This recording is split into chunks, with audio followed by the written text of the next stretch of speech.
আজকে একটু ডাকাডাকি শিখাবো, রমজান আসতেছে তো, তাই না? রমজানে রোজা রাখবেন ইমানের সাথে, জান্নাত মিলে যাবে। ইফতার করার সময় বলবেন জাহাবাজ জামা ওয়াবতাল্লাতিল উরুক ওয়া সাবাতাল আজরু, পুরস্কার আপনার জন্য বরাদ্দ হয়ে যাবে। রমজান মাসে আপনার জন্য জান্নাতের দরজা খোলা থাকবে, রমজান মাসে আপনার জন্য রহমতের দরজা খোলা থাকবে, জান্নাতের দরজা দিয়ে আপনার জন্য জান্নাতের নেয়ামতগুলো পৃথিবীতে আপনার উপর বর্ষিত হতে থাকবে। এ আল্লাহর বান্দা, রমজানে আপনি যদি মৃত্যুবরণ করেন আপনি সরাসরি জান্নাতে চলে যাবেন। এই জন্য আল্লাহ রাসূল এই সময়ে বেশি বেশি বলার জন্য একটি দোয়া শিখিয়েছেন। যখন 11 মাস অর্থাৎ 10 মাস পাড়ি দিয়ে তুমি রমজানের নিকটবর্তী শাবান মাসে এসে পৌঁছে যাবে, মৃত্যু তো হবেই। কথা বলেন ঠিক কিনা? সামনে আছে 14-15 দিন, এখন মরে গেলে তো পাইলাম না। কি পাইলাম না? কথা বলেন না, কি পাইলাম না? তাহলে একটু ধাক্কায় পিছাইয়া দেওয়া আর কি। আল্লাহ আজরাইল এদিক দেয় না ওদিক দেয়, তাই না? আমরা যেন রোজাটাতে পৌঁছতে পারি। কেন? রমজান মাস কোরআন নাজিলের মাস। আল্লাহু আকবার। রমজান মাসকে আল্লাহ পাক বরকতময় করেছেন। রাসূল বলেছেন যেই ব্যক্তি রমজান মাস পেল অথচ জান্নাতে যাওয়ার ব্যবস্থা করতে পারলো না, রাগিমা আনফু, তার নাক ধুলায় ধূসরিত হয়ে যাক, হবে না হবে না, ওর কপালে জান্নাত মিলবে না, ও পুরা কপাইলা, ও হতভাগা। এ মা বোনেরা, রমজান মাস আসতেছে, আপনি প্রস্তুতি নিন। রমজান মাস আসতেছে, আপনি নিজেকে তৈরি করুন। হে যুবক, আমি আপনাকে ডাক দিয়া বলবো, রমজান আসতেছে, আপনি প্রস্তুতি গ্রহণ করুন। যা চাওয়ার, যা পাওয়ার, যা নেওয়ার রমজান মাসে তুমি পাবে, তুমি নিবে, তুমি একজনের কাছ থেকে আদায় করবে। তিনি হলেন, একটু আগে শিখাইছি নামটা, জোরে করে ছেলেরা বলো, সুন্দর করে বলুন, আল্লাহ। দেওয়ার মালিক, নিবে কার কাছ থেকে? দিবেন কে? রমজান মাসে আল্লাহ সব খুলে দেয়। বলেন সুবহানাল্লাহ। কিভাবে আল্লাহ বলছেন? এবনে আদমের নেকি আমি বাড়াই 10, 10 থেকে 70, 70 থেকে 700। তবে রমজানের রোজা, এটার ব্যাপার সেপার আলাদা। আসসাউমুলি ওয়া আনা আজিজি বিহি, রোজা কেবলমাত্র, সিয়াম কেবলমাত্র আমার জন্যই বান্দা রাখে, আর কাউকে দেখানোর জন্য নয়। এটা আমার আর বান্দার মধ্যে গোপন বিষয়। আমি আল্লাহ আমার বান্দাকে কি দিব, কত দিব, কত কোটি দিব, কত লক্ষ লক্ষ দেব, এটা কাউকে আমি বলবো না। বান্দা তুমি গোপনে চাইবে, আমি আল্লাহ তোমাকে গোপনে দেব। আমার ভান্ডার শূন্য নয়, আমার ভান্ডারে অভাব নেই, আমার ভান্ডারে কোনো কমতি নাই। চিৎকার করে বলি সুবহানাল্লাহ। কথাগুলো বিশ্বাস হয়? আসলে বিশ্বাস হয়? হাত তুলবো, তাকবীর দিব, লিল্লাহি তাকবীর। চাইতে পারি না, ওই যে উঠা চলে যাইতেছে। কি পাইলাম, কি নিলাম? হ্যাঁ, না যাওয়ার তো কোনো সুযোগ নাই। ওই সামনে ভলান্টিয়ার, কাউকে ছাড়বা না। হ্যাঁ, এত টাকা খরচ করে ওয়াজের আয়োজন, তারপরে লক্ষ লক্ষ টাকা তো ব্যয় হয়েছে আলহামদুলিল্লাহ। এরপরে বিদেশি আলেম নিয়ে আসছি আমরা, পাকিস্তানের সিংহ পুরুষ। তারপরেও যদি আমরা মাহফিল ছেড়ে চলে যাই, তাহলে কি আমরা এখানে একটা মাজার বানাইয়া গাজার আড্ডা খানা খুলবো, যেখানে ওই যে মানুষ গেলে আর যাইবার চায় না? জোরে বলি নাউজুবিল্লাহ।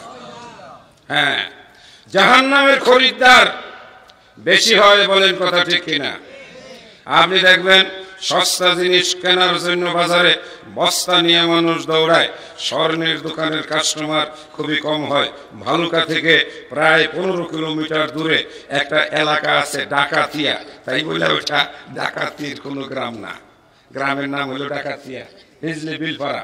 বিশাল বড় আমাদের আহলে হাদিস সমাজ, একটা দুইটা নয়, 15-20টা মসজিদ আছে মনে হয়, আলহামদুলিল্লাহ বলি। গাড়িটা জামের মধ্যে পড়ে আটকে থাকলাম, পাশে দেখি যে কি কি জানি বিক্রি করতেছে। মানুষের এত ভিড়, ওই দিক দিয়ে গাড়ি চালানোই যাচ্ছে না ভিড়ের কারণে। বাম পাশে একটা স্বর্ণের দোকান দেখলাম, খুবই চকচকা ঝকঝকা, যতটুকু সম্ভব দোকানদার খুব ভালো করে দোকানটাকে ডেকোরেশন করেছে, চকচক করতেছে, লাইটিং করেছে, কিন্তু দোকানে কাস্টমার নাই। কথা ঠিক না বেঠিক? ওই মূলা বেচুইয়া আর স্বর্ণ বেচুইয়া সারা দিন শেষে হিসাব করলে বেচা কিনার টাকা বেশি হবে কার? স্বর্ণের দোকানদারের, ঠিক না? সারাদিনে যদি একটা কাস্টমার পায় আর এক বড়ি বেচতে পারে, আর এক যদি মূলা 5 মণ বিক্রি করে, তো মূলার দামে আর এক বড়ির দামে মিলাইলে কোনটার দাম বেশি হবে? 100 মণ বসলেও হবে না। হ্যাঁ, 5 টাকার এক বড়ি। তাহলে ওই মূলার দোকান হইল বাকিগুলো, স্বর্ণের দোকান হলো আজকের সামিয়ানার নিচের যারা কাস্টমার বসছেন। আপনারা প্রত্যেকে আজকে স্বর্ণের খরিদ্দার। দোকানদারের নাম বলতে পারবেন? জোরে আওয়াজ করে বলে স্বয়ং আল্লাহ। বক্তৃতার দরকার নাই, এখন 2-3 মিনিট চুপ করে কান দেন। কি শুনলাম?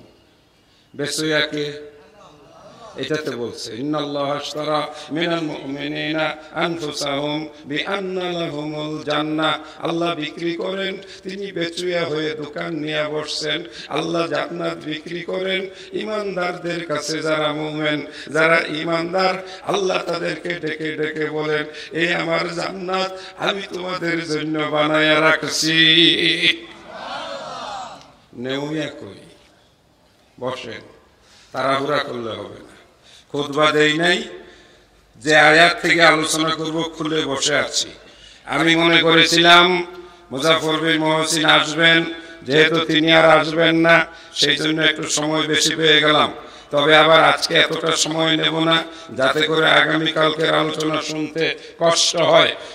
ইমানের কথা বলবো, নামাজের কথা বলবো, রোজার কথা বলবো, মহিলাদের পর্দার কথা বলবো। 10 মিনিট কেন পর্দা করবেন, মহিলারা কেন জান্নাতে যাবে, স্বামীর কথা বলবো। মানলে লাভবান হবেন, না মানলে পরকালে বুঝবেন। আপনার কবরে আমিও যাব না, আমাদের ওই যে জুলফিকারও যাবে না, অথবা অন্য কোনো আলেমও যাবে না। কবর যার যার, হিসাব তার তার। কথা পরিষ্কার, নির্ভেজাল, ছন্দের মতো হয়ে গেছে। কবর যার যার, হিসাবও তার তার, তাই না? কথা পরিষ্কার। মানলে জান্নাত, না মানলে, এটা আল্লাহ পরিষ্কার ভাবে বলছেন। ফারিকুন ফিল জান্নাতি ওয়া ফারিকুন ফিস সাঈর। এক দল হবে জান্নাতবাসী, আর এক দল হবে জাহান্নামবাসী।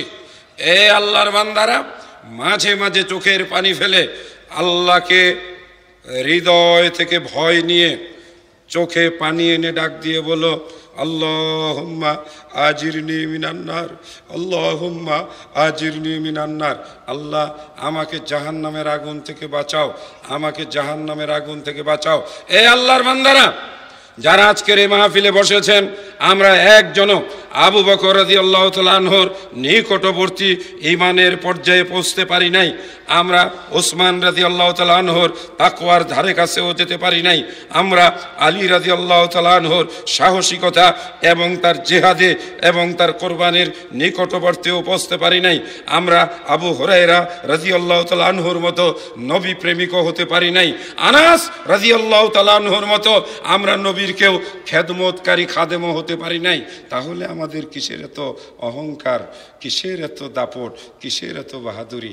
তারা জাহান্নামের কথা শুনে মাটিতে গড়াগড়ি দিয়ে কাঁদতেন।